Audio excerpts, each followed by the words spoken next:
नमस्कार मित्रांनो, मुख्यमंत्री माझी लाडकी बहीण योजनेचे जे काही वेब पोर्टल आहे, हे वेब पोर्टल आजपासून हे लॉन्च करण्यात आलेले आहे। तर मित्रांनो, मुख्यमंत्री माझी लाडकी बहीण योजनेअंतर्गत महिला लाभार्थ्यांची अर्ज भरण्याची प्रक्रिया अधिक सुलभ होण्यासाठी हे जे काही पोर्टल आहे, हे पोर्टल आजपासून लॉन्च झालेले आहे।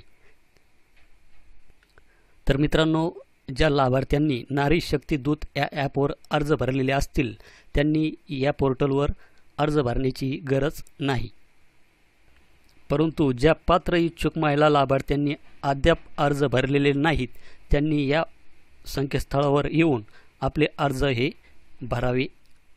तर मित्रांनो, इथे आल्याच्या नंतर आपल्याला इथे क्रिएट अकाउंट यावर आपणास क्लिक करून घ्यायचे आहे। इथे क्लिक केल्याच्या नंतर आपल्याला इथे फुल name as per Aadhaar in इंग्लिशमध्ये आधार कार्डवर जसे नाव आहे तसेच आपल्याला इथे टाकायचे आहे। त्यानंतर मोबाईल नंबर टाकायचा आहे। त्यानंतर आपल्याला इथे एक पासवर्ड क्रिएट करायचा आहे। त्यानंतर खाली परत आपल्याला इथे कन्फर्म पासवर्ड, जो पासवर्ड आपण वर तयार केलेला आहे तोच पासवर्ड आपल्याला खाली टाकायचा आहे। त्यानंतर आपल्याला आपला डिस्ट्रिक्ट याच्यामधून निवडायचा आहे। त्यानंतर आपल्याला आपला तालुका याच्यामधून निवडायचा आहे। तालुका निवडल्याच्या नंतर आपल्याला आपले व्हिलेज याच्यामधून निवडायचे आहे। व्हिलेज निवडल्याच्या नंतर आपल्याला जे काही आपलं म्युनिसिपल कॉर्पोरेशन असेल, म्हणजेच आपली जी काही महानगरपालिका असेल ती आपल्याला याच्यामधून निवडून घ्यायची आहे।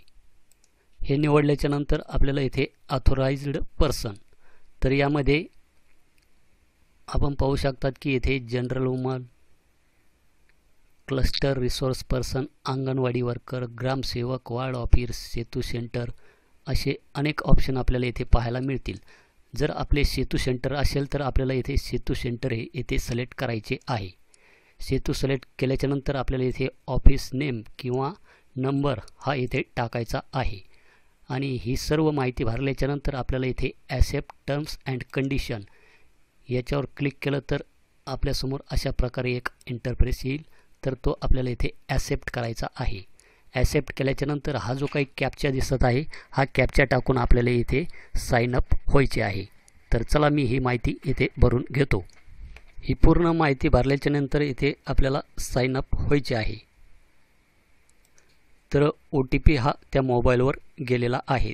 तर OTP हा इथे टाकल्याच्या नंतर हा जो काही कॅप्चा दिसत आहे हा कॅप्चा टाकून आपल्याला इथे व्हेरीफाय OTPवर क्लिक करायचे आहे। तर येथे आपण पाहू शकतात की लॉग इन सक्सेस अशा प्रकारचा मेसेज आपल्यासमोर येईल। त्यानंतर आपल्याला इथे आपला मोबाईल नंबर टाकायचा आहे। त्यानंतर आपण जो काही पासवर्ड क्रिएट केलेला आहे तो पासवर्ड इथे टाकायचा आहे। त्यानंतर हा जो काही कॅप्चा दिसत आहे हा कॅप्चा टाकून आपल्याला इथे लॉग इन व्हायचे आहे। लॉग इन झाल्याच्या नंतर आपण पाहू शकतात की याचा काही डॅशबोर्ड आहे, हा मुख्यमंत्री माझी लाडकी बहीण योजनेचा हा अशा प्रकारे आपल्याला इथे पाहायला मिळणार आहे। तर यामध्ये होम, ॲप्लिकेंट ऑफ मुख्यमंत्री माझी लाडकी बहीण योजना, त्यानंतर येथे स्कीम, ॲप्लिकेशन मेड अर्लियर, त्यानंतर येथे प्रोफाईल, स्कीम इन्फॉर्मेशन आणि लॉग आउट अशा प्रकारचे टॅब आपल्याला इथे पाहायला मिळणार आहे। तर आपल्याला येथे नवीन अर्ज करण्यासाठी ॲप्लिकंट ऑफ मुख्यमंत्री माझी लाडकी बहीण योजना याच्यावर क्लिक करायचे आहे। त्यानंतर आपल्याला त्या महिलेचा आधार कार्ड नंबर येथे टाकायचा आहे आणि सेंड OTPवर क्लिक करायचे आहे। तर यामध्ये आपण आधार कार्डला त्या महिलेचा मोबाईल नंबर लिंक असेल तर असेच अर्ज आपण यामधून भरू शकणार आहात। तर यामध्ये ज्या लाभार्थ्यांनी नारी शक्ती दूत ॲपवर अर्ज भरले आहे त्यांनी या पोर्टलवर अर्ज भरण्याची गरज नाही, ही एक गोष्ट आपल्याला इथे लक्षात घ्यायची आहे। तर भेटूया अशाच एका नवीन व्हिडिओ, नवीन अपडेटमध्ये। धन्यवाद।